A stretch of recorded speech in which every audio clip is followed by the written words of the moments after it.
իսկապես արմատական փոփոխություններ են տեղի ունեցել ոստիկանական համակարգում, լիովին կազմավորվեց բարեկային ծառայությունը, ձևավորման փուլում են գտնվում նաև համայնքային եւ քրեական ոստիկանությունը, ինչպես նաև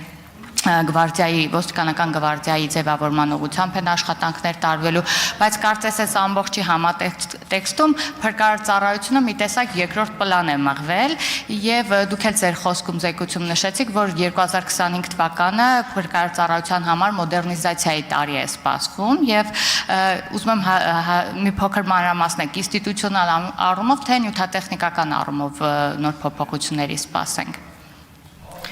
Շնորհակալություն Տիկին Ղազարյան, իրականում ես չէի ասի երկրորդ պլանն է մղվել, բայց խնդիրը հետևյալն է։ Քանի որ մենք նախարարության մի միասնական տանիքի ներքո ծառայությունները ամփոփելու տրամաբանությունը կառուցել էինք այնպես, որ ճգնաժամային իրավիճակներում կառավարումը լինի մեկ կետից, մեկ քաղաքականություն մշակողի, այսպես ասեմ, թելադրած, սկզբունքներով, մենք պիտի ավարտեինք առնվազն մեր պատկերացումները ոստիկանական համակարգի մասով, որպեսզի փոխլրացնող էֆեկտով փրկարար ծառայության բարեփոխումները գային լրացնելու միմյանց, փոխլրացնելու միմյանց, որովհետև նախարարության ձևավորման տրամաբանության մեջ այս երկու ծառայությունների նաև ամփոփումը մի տանիքի ներքո այն տրամաբանություն էր, որ թե գիտելիքների, թե նյութատեխնիկական հագեցվածության առումով պիտի փոխլրացնող արձագանք կարողանայինք ապահովել պրակտիկայում։ 2025-ը այո լինելու է մոդեռնիզացման տարի երկու առումներով էլ, այսինքն թե ինստիտուցիոնալ կառուցվածքային առումով, գործառութային առումով եւ թե նաև նյութատեխնիկական առումով։ Մենք արդեն իսկ մշակել ենք փրկարար ծառայության զարգացման հայեցակարգը, որն առաջիկայում կառավարությունում կդիտարկենք եւ հաստատման պարագայում կգնանք առաջ, հետեւողականորեն կենսագործելով դա։ Իրականում փրկարար ծառայությունը, քանի որ տարիներ շարունակ տարբեր կառուցվածքային տրամաբանությամբ է գործել պետական կառավարման համակարգում, մենք նկատում ենք, որ փրկարար ծառայությունում ամփոփված են որոշակի դրվագներ, որոնք բնորոշ են նախարարությանը, որոշակի դրվագներ, որոնք բնորոշ են օրինակ մասնավոր տարբեր կառույցներին, եւ որոշակի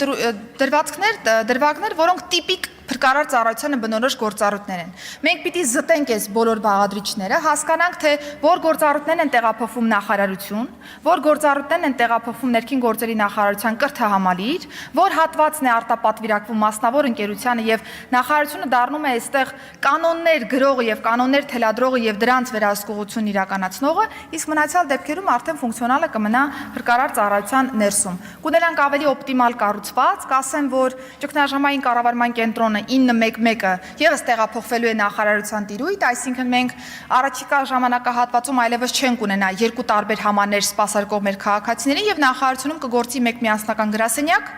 նախնական 112 տրամաբանության մեջ, որը որ քաղաքացիների զանգը կսպասարկի եւ կհասկանա, կա կարիք երկու ծառայությունների մատուցման, թե օրինակ կա կարիք փրկարար ծառայության կամ միայն ոստիկանության մատուցման։ Առաջիկայում պլանավորումը կունենանք, այսօր նաեւ բացված շենքում ունենք բավական լավ հագեցվածություն, միջազգային բարձր ստանդարտներին համապատասխան հագեցվածություն եւ կարծում եմ, որ սա նաեւ կնպաստի ավելի արագացնելու մեր process-ները, իսկ նյութատեխնիկական առումով բնականաբար հագեցվածության հարց ունենք, կառավարությունը երկու խոշոր ներդրումային ծրագիր է հաստատել փրկարար ծառայության մասով, որոնք պիտի այս եւ հաջորդ տարվա կտրվածքով իրականացնենք, կթարմացնենք նյութատեխնիկական բազան, բայց զուգահեռաբար նաեւ միջազգային գործընկերներից եւս նախնական համաձայնություն ունենք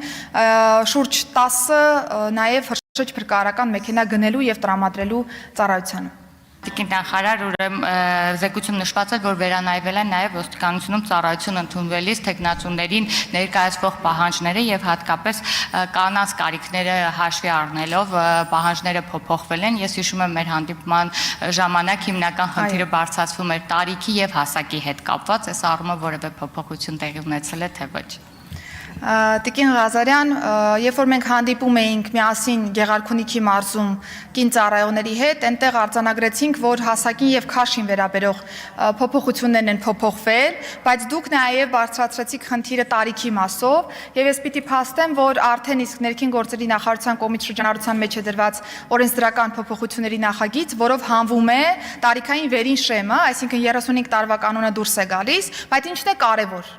տարիքը չենք հանում միայն տարիքը հանելու համար։ Կարևոր է այն, որ կադրերին ընտրում ենք հաշվի առնելով իրենց որակական տարբեր տվյալները, ֆիզիկական տարբեր տվյալները, որոնք պիտի բխեն ոստիկանության առջև դրված խնդիրներից։ Հետևաբար ֆիլտրը լինելու է այս բոլոր բաղադրիչները հաշվի առնել, եւ եթե օրինակ անձը 37 կամ չգիտեմ 38-40 տարեկան է, ոչ մի բան չի խանգարում անցնելու ծառայության ոստիկանություն։ Ես լիահույս եմ, որ ԱԺ նաև օժանդակությամբ մենք կհասցնենք մինչև ամռային արձակուրդները նախաձեռնությունը ընդունելու եւ նոր ընդունելությունը արդեն աշնանը հայտարարելու։